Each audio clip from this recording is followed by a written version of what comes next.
Hello, and thank you for calling the Higher Self Hotline, your direct line to the divine. You've been led here by your inner knowing, and you've arrived right on cue. I'm your host, Zoey Greco, and together we'll make the ethereal earthly, helping you consciously embody your spiritual knowing and most authentic self. Please listen carefully to the following options. To discover how to fulfill your soul's purpose, press 1. To unlock infinite abundance in life, love, and career, press 2. To heal your mind, body, and spirit, press 3. To speak with your personal spirit guides, press 0. Please hold while we connect you to your highest timeline.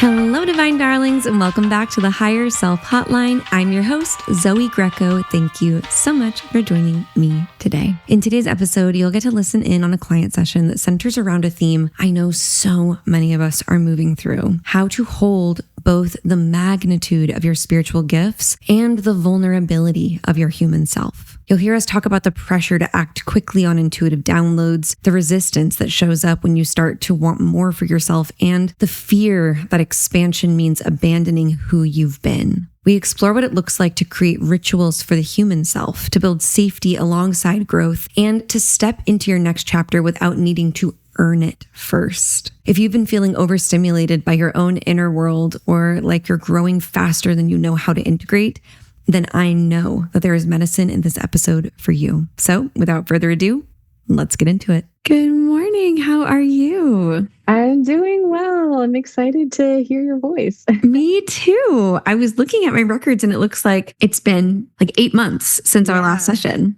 Yeah, it's been a while. I would love to hear a little bit about what's been happening in your world since our session last August. Yeah.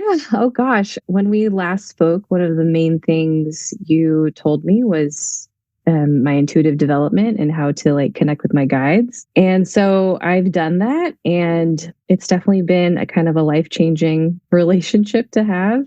Wow. Yeah. And so I've just been receiving so many messages, and I think it's to the point where I'm almost overwhelmed because I feel like there's a sense of pressure and urgency that I'm putting on myself of what I want to do and what I want to get done, that I think I'm kind of getting lost in the sauce. But for example, they keep telling me to free my voice and get over my fear of being seen. So I started TikTok, and I've been recording things on TikTok, and that's been really powerful for me. And then thank you. Yeah. And then of course, just intuitive development in general. And I started connecting to my ancestors in meditation, and that has been really powerful as well. And there's been a lot of messages about dreaming up a new life and dreaming big. I've been almost also having resistance to that as well, I've noticed, which I'm sure is just an ancestral subconscious pattern that's just inside me. So yeah, just with all these things, it's been a lot. It's been really good, but sometimes I feel like it's a lot. And I just wanted to schedule an appointment with you today just clarity, reassurance, and to get a different perspective on what I'm getting or not getting. I'm curious, when you talk about this resistance to dreaming big, is this in response to a specific vision that you've been given? And what does that look like? Where do you experience the resistance? Yeah, it's it's even just the dreaming portion, allowing myself to have the imagination to dream up something different and not ignoring, but there are definitely parts of me that cling to scarcity and self-protection, are also very grounded and practical. But I know that I'm meant to transform. I'm just not allowed. I notice resistance to myself of just oh my God, how do I even dream? How do I even imagine? Even just right now, I'm trying to redecorate my apartment. And even that's just an inner battle in me of just okay, what does beauty look like? Yes, I'm allowed to have nice things. What do those nice things look like? I have to really coax myself along the way. Wow. I'm curious, you're talking about this transformation. You're I'm meant to transform. What do you feel called to transform into? I think that's I can't even answer that. I can't give a specific position. I know it's a version of me that's authentic and vocal and confident and probably like meant to teach and create community. But how that like all coalesces together, I'm having a hard time putting my fire towards. I don't know where I'm going, what direction I'm going, at least, and what that looks like. Totally. It's funny. The reason I'm asking these questions is because prior to session, obviously, I like to pull your numerology. I like to get some info. And it always astounds me. Every time I do a session with you, it's almost like I forget.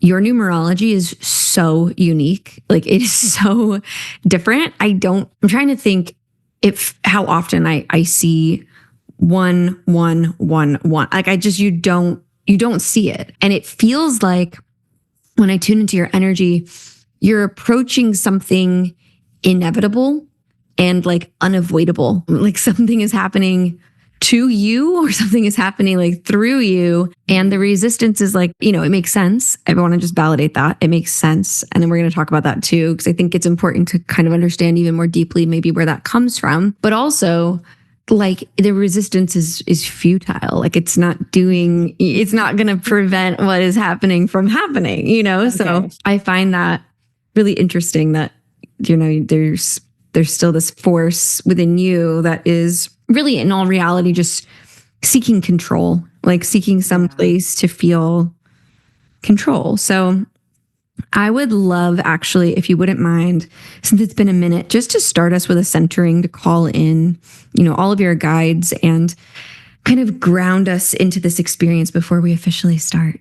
I would love to invite you to find a nice comfy seat, just something that feels safe and grounded. And just to begin by allowing your eyes to softly close,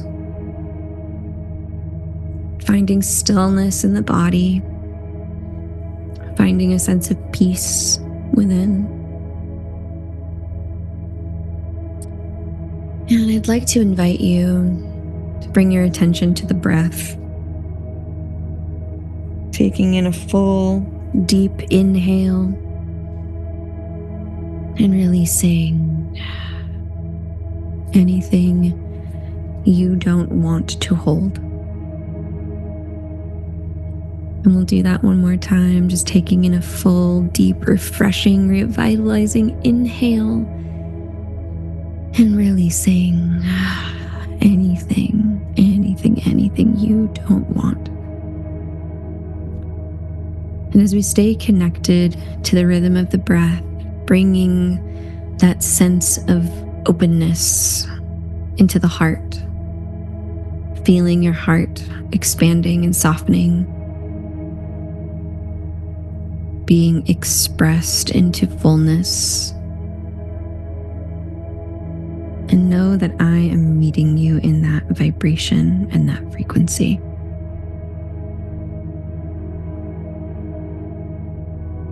And I'd like to call forward your angels, guardians, guides, ancestors, beings and bodies that wish to support, that wish to deliver messages of clarity, direction, purpose, fulfillment, abundance, peace, love, and care. Sensing those energies around you, their presence behind and beside you, and the loving awareness that you are not alone.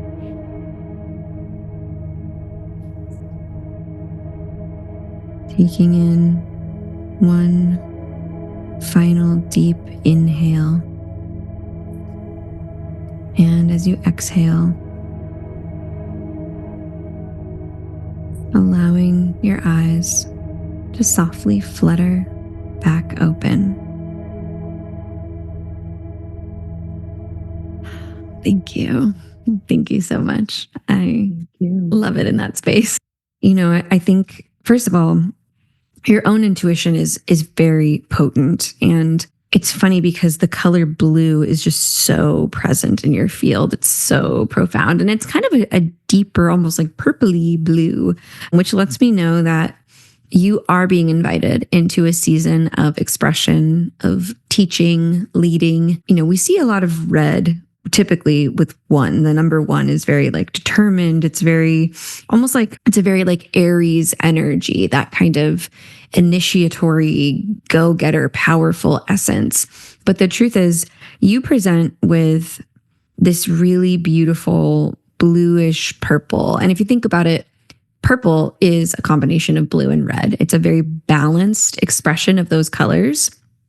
And the way that it's being shown to me is really you are being called forward into expression, into teaching, into channeling. A lot of messages about you as a channel. And it's funny, I've been thinking a lot about this, of course, because I'm preparing to teach the mentorship. And I've been thinking about this idea of surrender. Being a channel is very much an act of surrendering, because at least for me as a channel, I've always felt like I have to get it right or perform or show up in a very specific and certain way, as if the pressure is on me somehow, like as if the onus is on me. And I always felt like I needed to, call out, to reach out, to seek the messages. But the truth is, the deepest channeling takes place when we are in surrender and when we create openness, when we create space for those messages to be received and for those messages to come through. And that's really one of the things that Spirit is talking about and saying, there's so many ways in which you've really tapped into that surrender and what that feels like and what is needed of you in order to be the most effective channel you can be through surrendering. And there's also a part of you that's like, no way, no how. Like, I'm not surrendering. I'm in charge. I'm the leader. I'm here. And that's the human part of you. And the human part of you is just as valuable, just as important. She's really who you're here to be. You are the spiritual self, no matter what journey you are walking. Like, your spirit is always intact, no matter what life you're living. But you are here in this life, here specifically in this moment, to hold on to that humanity and to seek control and to not want to just be completely like a tool of service on some subconscious level is important. And it's good, because that lets you know that you really care about being the self that you are. You care about her voice, her interest, like who she is. And there is a balance between those two. There is a balance to be struck between finding the space for surrender, finding the space to receive, creating openness, and holding specific space to be a channel, and also holding specific space to be the self. And it feels like the two beings within you, the two pieces of you, are struggling with each other because they are finding it difficult to, there's like a power struggle between the two. They're both fighting to be the dominant force. And what Spirit is trying to sort of demonstrate is that they are actually meant to become unified. It's not that one stands before the other. It's not that one is in the forefront and one is in the back. It's that they are meant to work side by side in unison, in unity, and in a lot of ways to meld into singularity, a singular but nuanced self. And that's really kind of the point in the journey that you're in, is integrating and allowing the multiple pieces to come into unification, to come into singularity, while maintaining the nuance. And that's duality. It's complicated. It's abstract. It's, in a lot of ways, actually, I think, easier to experience than to discuss or to talk about. Mm-hmm. And it is inherent in all beings and all pieces of every being for those pieces to fight for their survival. And that's really what's happening, is the human self is just fighting to not be overshadowed by this new self that has come in and sort of taken over, who is intuitive and fluid and trusting and open and expansive. And that self, really, that intuitive version of you, that more connected version of you, is in a lot of ways undoing everything the human self worked really hard for. And that is very threatening to the human self, because she really worked very hard to be where she is, to achieve what she has achieved, to be the person that she is. And this new self is coming in and saying, you can be more, you can be bigger, you can be brighter, you can be better. And the human self is experiencing that as criticism, is like taking that as like fault finding, like, oh, I can be better, so I'm not good enough. It's interesting the way that the human self is trying to prove that it's good enough. It's just trying to prove that it's good enough. It's interesting because in this conversation, it might sound like the human self is saying, oh, I'm not good enough, you need me to be better. But in reality, the human self doubts that it is good enough to be a realized version of what the spiritual self is asking it to become. Does that make sense? Mm-hmm. So this is very big. And you're right. This is a transformation. You use this term, I meant to transform. And I was like, whoa, I love that. I think that's amazing. And you're right. You are meant to transform. And it's so important, this integrative process of embracing the human self. And it's especially particularly important at this time because you're doing so much like ancestral work as you've shared. And to do ancestral work is deep and meaningful. And also the human self isn't just holding on to like the self-righteousness of its own entity. It's holding on to the entire lineage of whence you came. Like it's it feels like it's representing your entire lineage, and wanting, as it wants to feel good enough, that also validates that your lineage is good enough. Mm-hmm. And I think the human self is just catching up. She's just learning. She's just figuring this out. So Spirit's really inviting you to work really intentionally with that self, work really intentionally with that human self, and start to really tend to her, because the spiritual self you've opened the door, you've embraced her, you've brought her in. She is so materialized. She's so actualized. She's trusted. She's, protected. You take specific steps and measures to create more space for her in your world and in your life. And that leaves the human self feeling a bit behind and feeling a little bit left behind. And it kind of reminds me of the way that like a child might feel when a new sibling is brought into the home. It's like, well, it was all about me and now it's all about them. And like, that makes me feel like it creates this sense of insecurity. The human self is just feeling insecure, which is where, you talked about the scarcity, the self-protection. And this is all a very natural part of the process. And you don't start to feel these feelings until you are actively in a state of change, until you have received the invitation and have begun to embark on the journey. Every step that you take feels very threatening to the human self. And so the human self does not step forward and say these things or like promote these fears unless they feel threatened by the steps that you are taking. So I think it's important for you to hear that you already are dreaming bigger. You already are doing this work that you feel called to do. The feelings that you're feeling are a response to the work, not a response to the thought of the work or like a response to the concept of the work. It's a direct response to the work that is being done.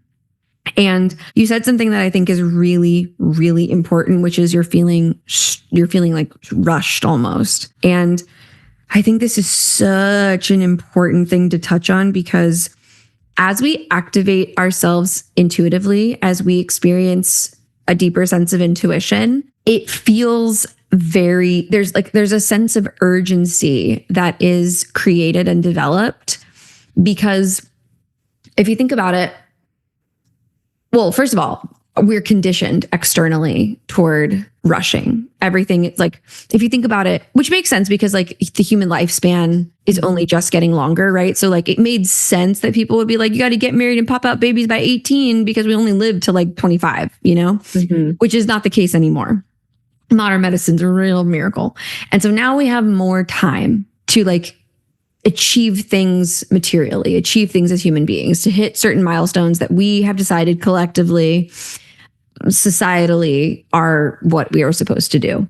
As we begin to decondition from that like larger conditioning, because there's that layer which has to be dealt with, that we as human beings cannot avoid the impact of that, unfortunately. It will impact us, it will imprint on us, and then it's up to us to undo that imprinting or like to minimize that imprinting, which is a challenge in itself. So there's that layer of urgency that's like, we tell 18-year-olds they have to decide what they want to do with the rest of their lives. Bizarre. It's bizarre to me. I'll never get over how bizarre that is.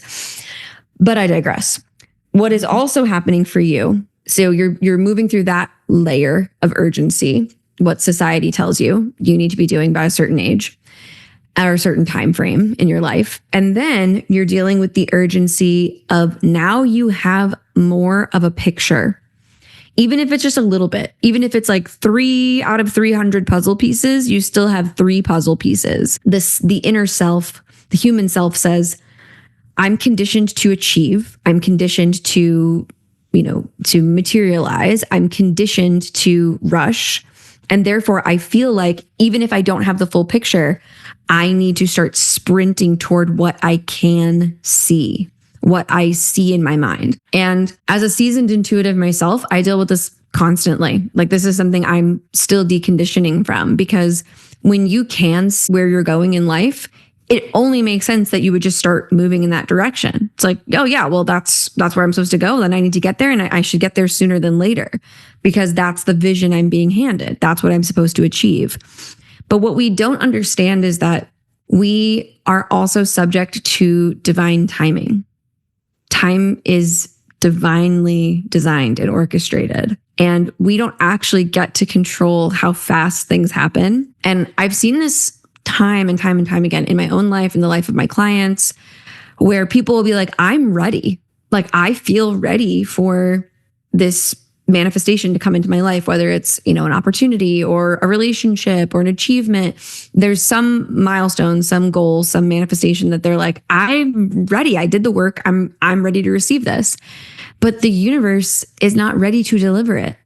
Like, it is still being prepared for you. There are, our vibration is impacted by the vibration of the collective, not just our own experience. There are other players and pieces that have to arrive on time. And that changes things for us. So the truth is, the urgency that you feel on a couple levels is not serving you. One, as we've discussed, time is divine. It's going to happen when it's going to happen. All you have to do is be curious and be willing enough to take the inspired action steps that you receive, not feeling like you have to cook them up or think them up or make it happen. You have to say, okay, I received the assignment. And once an action step becomes available to me, whether it is an idea that comes to me or whether it's an opportunity that comes to me or whether it's, a door that opens in my favor, then I will walk through it. But I don't have to force it into reality. I don't have to force it into action. I just have to be myself. It's truly that simple. But the urgency also gives your ego something to work with, because it's like you're going too slow. And if you don't do it now, you'll never do it, and you'll never make it, and you're never going to catch up, and you're never. And it's a very slippery slope, but a very useful tool.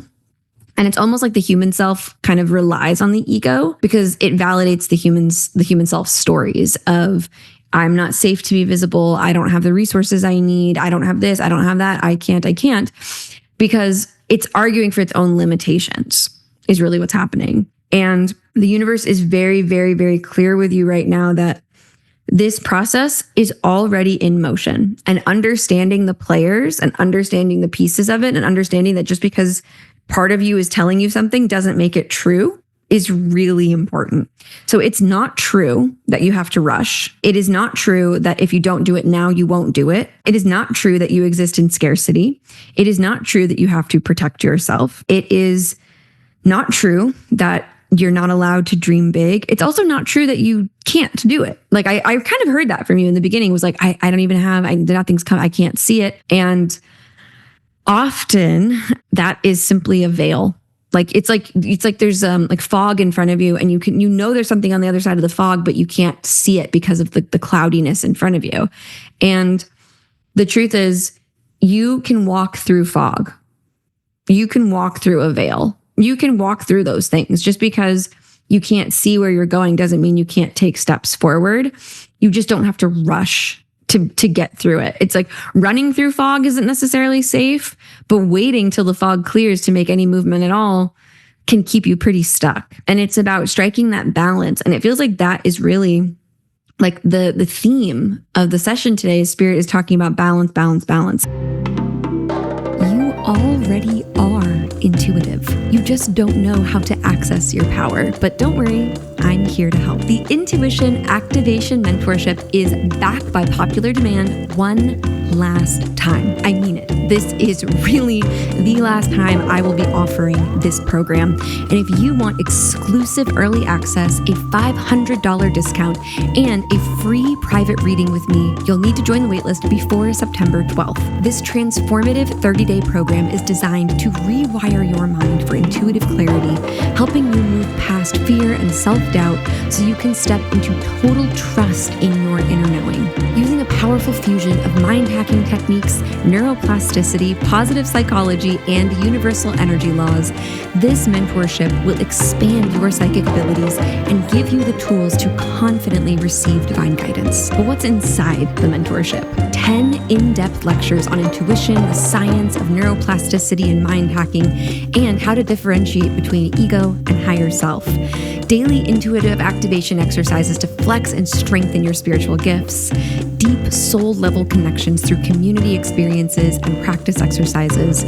5 live group calls where I will personally guide you through everything I know about oracle cards, pendulum work, aura reading, spiritual self-care, and more. And of course, 24/7 access to me for the duration of the program. Only 5 early bird spots are available, and first dibs goes to the waitlist. The waitlist closes September 12th, so if you're ready to unlock your highest potential, sign up now at zoegreco.com/IAM. That's zoegreco.com/IAM. I cannot wait to see you in class.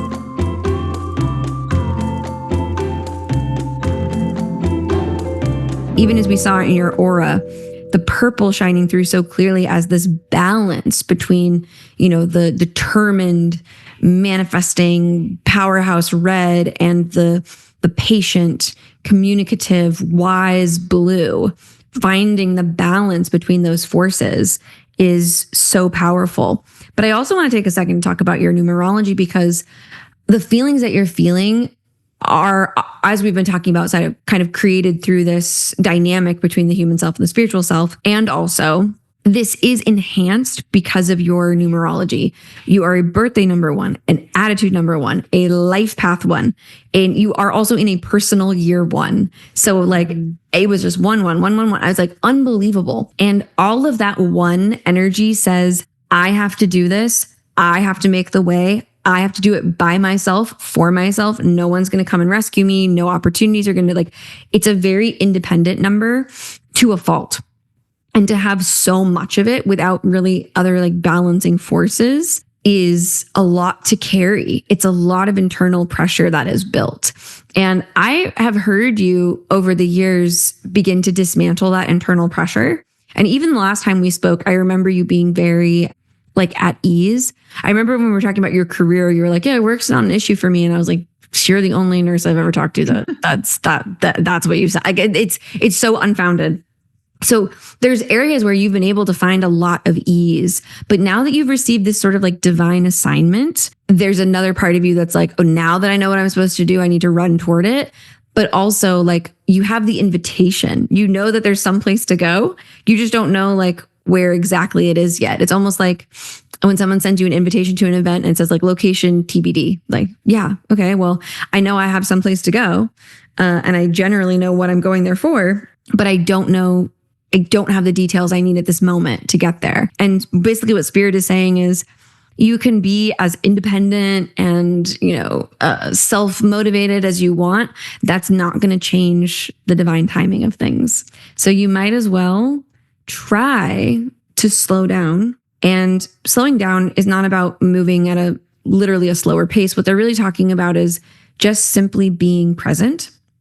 I was thinking about this morning when I was journaling. I was like, man, April has felt so long, actually. Like it feels like it was so long ago that my birthday's in the beginning of the month. So it's like I celebrated my birthday so long ago. And it's really, it's just like the same way time has moved this whole time. But this month in particular felt nice and slow and long in a different way than like January or February felt very long. It was like there was tension, there was upset, there was, pain, there was suffering that kind of came collectively for us. And this month felt more peaceful, more patient, and more present. And it made everything feel really like soft. Presence is very soft. To be present is really soft. So Spirit is asking you to step into softness and to really simply focus on not becoming, oh, I love this. Oh, this makes me so happy. They're saying, don't focus on becoming who you think you're supposed to be. Focus on being who you already are, because that self is enough. And that self is the self that brings all of your visions into fruition. She's doing it one step, one day, one moment at a time, but she is doing it. So to discredit the present self, believing that she needs to show up differently or be different in some way, doesn't make her feel very good, doesn't make her feel any better, doesn't solve her problems, but also doesn't allow you to really connect to the self that you currently are and utilize her wisdom and her intellect and her awareness and her abilities as a channel or any of those things. And it's also the presence and the kind of really being where you are now rather than focusing on the future is also going to solve this inner conflict issue that you have between like the spiritual self and the higher self and like the human self, because the human self is like feeling rushed out the door and not feeling like she has anything to add to this experience. It's almost like there's this message that's being sent to her like, yeah, thanks a bunch, but you're not of use. Like there's nothing you can do for me anymore. And that's not true. We are humans for a reason. Like you are a human being. You are a living, breathing, sentient being for a reason. If you were meant to be a spirit alone, you'd be dead. And that's the way it would be. But you're not. And thank goodness. So it's really an opportunity to like really be with your human self and really help her feel more comfortable with the transition. And, this reminds me of my grandma, who will definitely listen to this episode. She's not this episode, never mind. But she would listen to this episode if it was a recording. She would listen to every episode I put out. And she always like she's in this transitional period right now where she fell and hurt herself. And they said she's not going to be able to go home. She can't be on her own. She's going to have to live in a facility now. And it was so traumatic for her that it created psychosis because all of a sudden she can't go home. Just suddenly, out of nowhere, she was told, you'll never go home again. Now, actually, that turned out not to be true. Thank goodness. She got to go home. She has a live-in aid. She's home. However, it created this panic in her that really was detrimental to her and everyone around her trying to take care of her. And it was so painful to watch and to witness. And the human self the human aspect of you is kind of feeling the same way. She's feeling rushed out. And she's like, what do you mean? I'm supposed to be with you this whole time. I'm with you until the day we die. Like, you're stuck with me. And also, like, if that's the case, if we have to do this whole thing for the rest of our lives together, she wants to feel a part of things. She wants to feel appreciated. She doesn't want to feel like an obstacle, like something that prevents you from being the best version of you. She's part of what makes you the best version of you. And that is so important. It's so important to like slow down, be with the human self, and not make her feel like we're trying to push her aside or like integrate her into the higher self. So she's kind of like, unseen and unheard. She will always be an active voice and presence, but she doesn't know that. She's not feeling that right now, which is what's creating the resistance. She's like, I'm not going to let you see more of this vision, because the more you see, the more you push me aside, the more I become inconsequential. And that's not true. And I know that that's not an actual intention that you have. It's not like a thought you're thinking where every day you're like, oh, the more spiritual I am, the less human I am. Like I know that that's not correct. That's not something you're dealing with, but it is on some level a subconscious belief that is threatening the human self. So I know that that is a lot of information, and I would love to take a moment just to pause here and check in about how this feels to receive. And if there's any part of what you are receiving or what you are processing that you want to speak out or share or have questions around in this moment. I guess I'm thinking about like, what does it look like to tend to the human self, to be with my human self? And I mean, yeah, what advice comes through with that? Because I honestly feel like I'm being my human self, but I guess I'm not. So I guess I'm a little confused and maybe a little surprised about that, or I'm just not seeing it for what it is. Absolutely. And I'm curious, actually, before we get into some of that, how do you feel that you currently honor the human self? Or how do you feel that you currently tend to her? Oh gosh, like just try and listen to my body. Like I, go out and dance. Last year I had an annual pass to Disneyland, so I was going to Disneyland. I love that. Like like still being grounded and silly and playful, even as I delve into the spiritual stuff. That's the balance that I have been trying to strike. Yeah, so that's what I feel like I'm doing to tend to my human self. And you know what? That's so important. That's so important. And I also want to just say that this guidance is not suggesting that you're not being with your human self. She's just asking for more. Like she's asking for more time. And I think that's really brave of her, actually, and really important, because it's really hard as human beings for us to, at least I think for soft, sensitive, empathetic people, at least like ourselves, to ask for what we need. Like it's pretty hard. And I would say you're probably better at that than many people. And also it just goes to show that like, even when the human self is receiving some of what it would like, a lot of what it would like, your human self is brave enough to face you and say, is there any way I could have more of your focus? Is there any way I could have more of your attention? And it doesn't have to be these huge, elaborate things.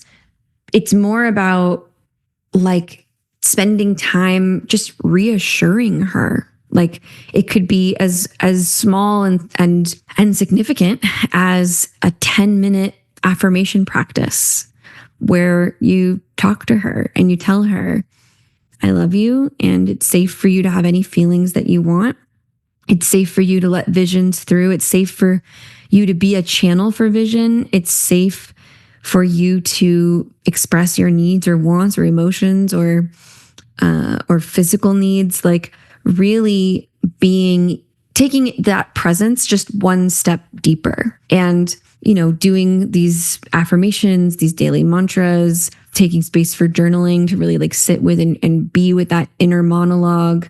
Like you said, being in your body, pairing your spiritual practices with something nurturing and physical. Also creativity, like creation is very, very human, and maybe creating some space outside of like the content that you're creating and working on, because that like basically the reason this is coming up, and maybe I should clarify this, is because you are being called into spiritual leadership.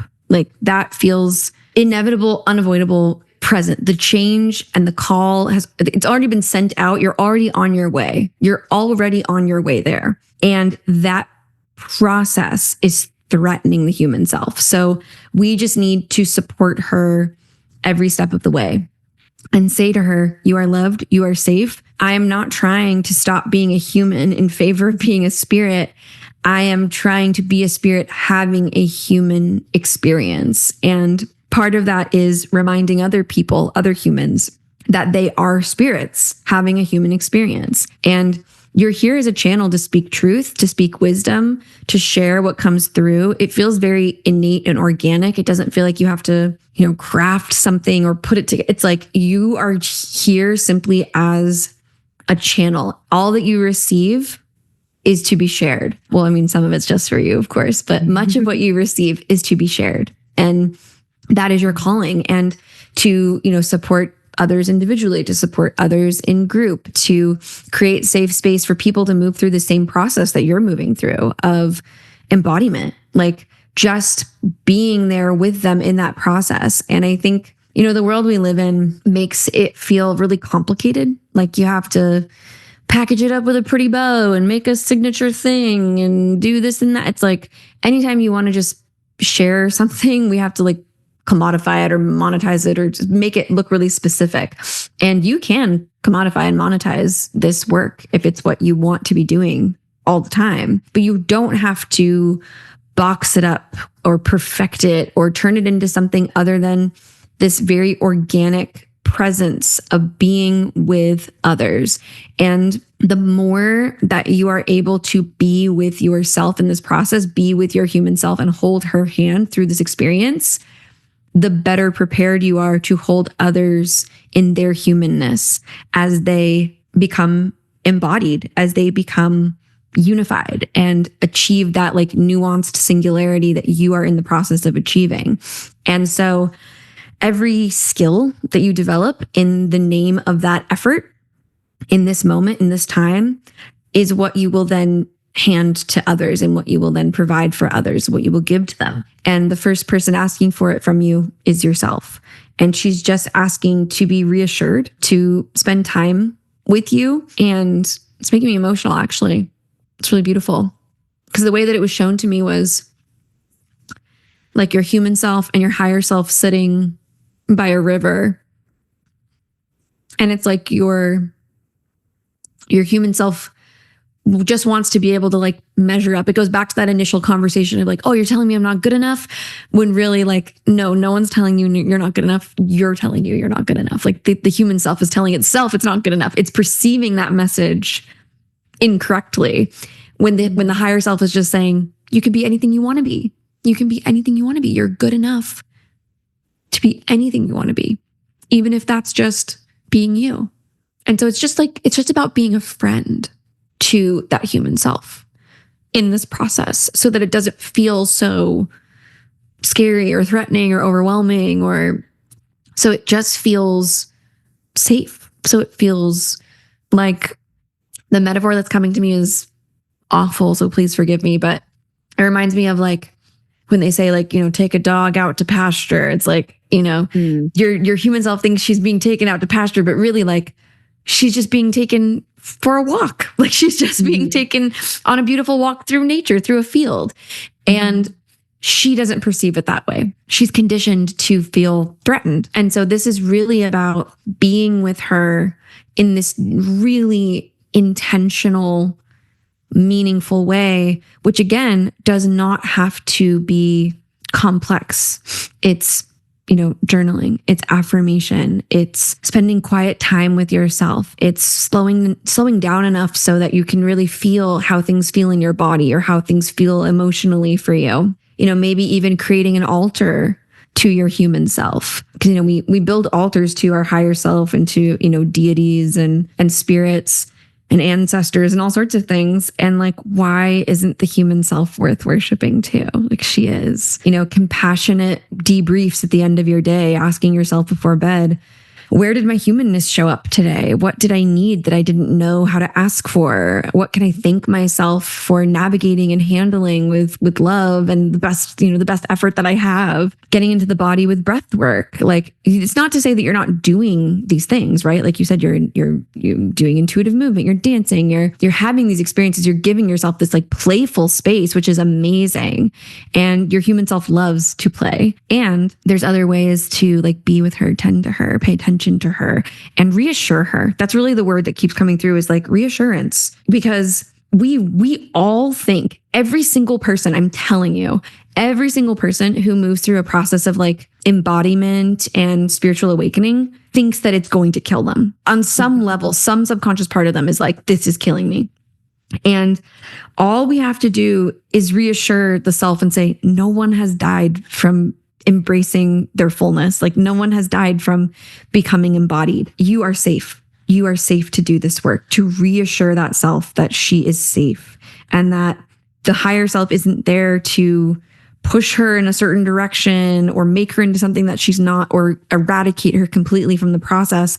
The higher self is here to help that human self make her dreams come true. You came here as Christine in this lifetime to do certain things that only Christine can and wants to do. That human aspect of Christine has not felt safe enough to fully see or be delivered that vision. And so we need to, you can do the spiritual practices all day long, but you're already there. You're talking to ancestors, you're having revelations, you're having deep dreams. Like, you're as spiritual can be. You're as activated as you can be as an intuitive person. Now we have to help the human self catch up to that process and know that it's safe for us to be activated and spiritual and in tune and aligned. So I know that we're at the end of our time together. It goes so quickly, but this message felt really deep, really channeled, really important. Felt like Spirit had mainly one thing to say to you, but a lot about it to say. And so I'm curious how you feel as you receive this, and if there's anything I can answer as we conclude our time. I feel really good. I think I definitely didn't understand how much that part of me was digging her heels in because I've been changing so much. I've changed the way I eat, and that's been like a challenge on my body too. And I'm wanting to date again, and I want to change where I live. And there's all, because I'm just like, let's go. We're meant for change. Let's do it.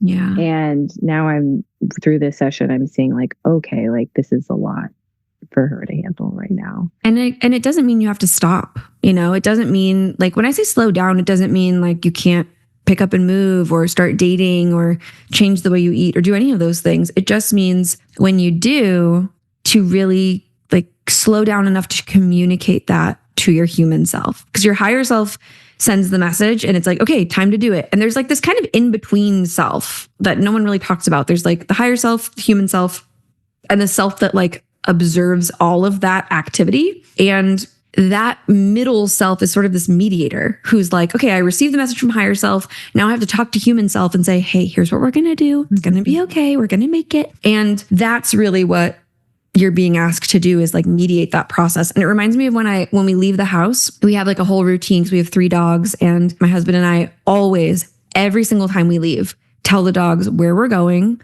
how long we'll be gone, when we plan to be back, what we expect of them while we're gone.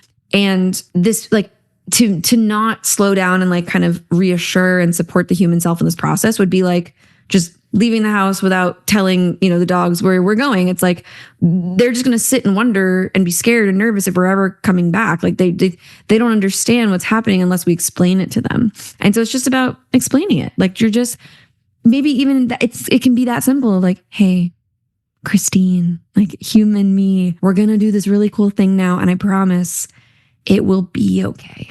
It's going to be great, actually. And the more that you can trust me, the easier this will be for both of us. So like, let's just trust each other. Let's just enjoy the process together. Let's do this together. Mm-hmm. And as soon as you start to have those conversations, I think it's going to start to feel like the scarcity and like those other feelings that are showing up for you that feel obstructive will feel less obstructive. They'll also feel less present. And we'll just take it one day at a time. Yeah. Yeah. I can definitely tell that reassuring this part of myself will just bring much more ease. And yeah, the unification is needed for sure.